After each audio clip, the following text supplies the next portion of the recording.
कल स्पीकर साहब के ध्यान में ये विषय लाया गया है और मुझे उम्मीद है कि स्पीकर साहब रूल ऑफ लॉ कानून के मुताबिक और जो इस विधानसभा की जो कवायद है, जो प्रैक्टिस है, जो प्रेसिडेंट है, उसके मुताबिक ठीक फैसला करेंगे। देखें, उन्हें मैंने भी फेस किया था पिछले चुनाव में। ये उनकी आदत है कि जब वो चुनाव लूज कर जाते हैं फिर वो आरोप उनके मेरे विरुद्ध तो कहा था कि 13 कत्ल मैंने कर दिए एमएलए बनने के बाद। वो बड़ी बड़ी बातें बोलते हैं, क्या उस पर टिप्पणी करें। ज्यादा गंभीरता से मत लें, जनता ज्यादा गंभीरता से लेती नहीं उनको, तो आप भी ज्यादा गंभीरता से मत लें।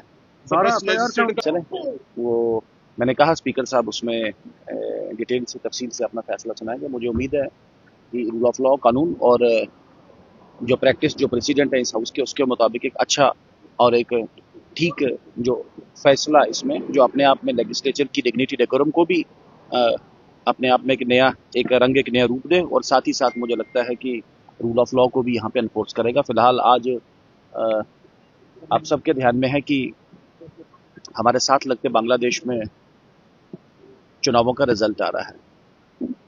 खैर, डेमोक्रेसी कहीं भी पनपे, भारत डेमोक्रेसी का सूत्रधार है, भारत डेमोक्रेसी का सपोर्टर है।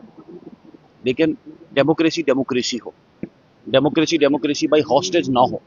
तो अब उस पॉलिटिकल प्रोसेस में भी काफी सवाल खैर उठ रहे हैं, लेकिन खैर वो बाद की बात है। लेकिन ओवरऑल कहीं भी डेमोक्रेसी की बहाली को मुझे लगता है हमें वेलकम, हमें उसका स्वागत करना चाहिए। और thirdly one which is an important take, देखें, बात भारतीय जनता पार्टी की हो, बात भारतीय जनता पार्टी किसी कार्यकर्ता या इवन प्रधानमंत्री नरेंद्र मोदी जी की हो, लेकिन जब बात भारत की आए तो कम से कम हमें राजनीति से थोड़ा दूर रहना चाहिए। माननीय उमर अब्दुल्ला साहब ने जिस तरीके से इंडो यूएस डील, मैं कह रहा हूं या बीजेपी यूएस डील होता या मोदी यूएस डील होता, इंडो यूएस डील के ऊपर खर्चात एक एक्सरसाइज करने की बात की, अपने आप में वाकई अपने पद की गरिमा का उन्होंने तार तार किया है।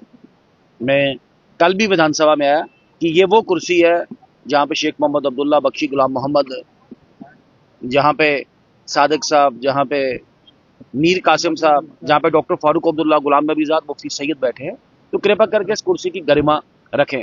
और दूसरा, जो उनके ही साथी बार बार मतलब हर बात पे रिएक्ट करना, ये मिनिस्टर्स और डिप्टी चीफ मिनिस्टर या बाकी एमएलए हाउस को अवरुद्ध करेंगे। मुझे लगता है हाउस की डेमोक्रेटिक सेंटिटी पे बहुत बड़ा सवाल उठता है इससे।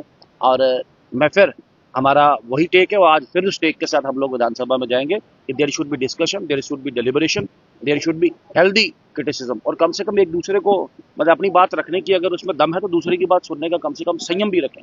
ये बीच बीच में इंटरप्ट करना, मैंने तो अपने भाषण में भी कहा था बजट सेशन में कि आप क्रॉस एग्जामिनेशन तो नहीं कर सकते एक मेंबर का, एक सदस्य का।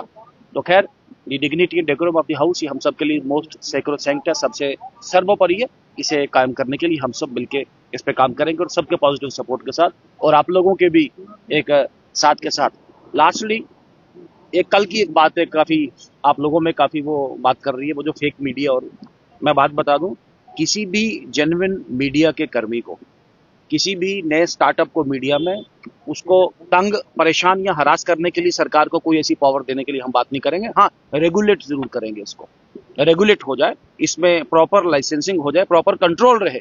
और मीडिया भी अपने आप में और पिछले 3-4-5 साल से पूरे जम्मू कश्मीर में जो उठ के आया है और एक कन्वेंशनल मीडिया से हटके आपने दूर दराज क्षेत्रों के वहाँ की सक्सेस स्टोरीज, वहाँ के लोगों के विषय आपने उभारे, हम आपके लिए उसको धन्यवादी हैं। तो ये इंप्रेशन कहीं ना जाए कि किसी को एक परेशानी में या मेन स्ट्रीम मीडिया रह जाएगा या मेन ब्रांडेड मीडिया रह जाएंगे, बाकी ऐसा कुछ नहीं।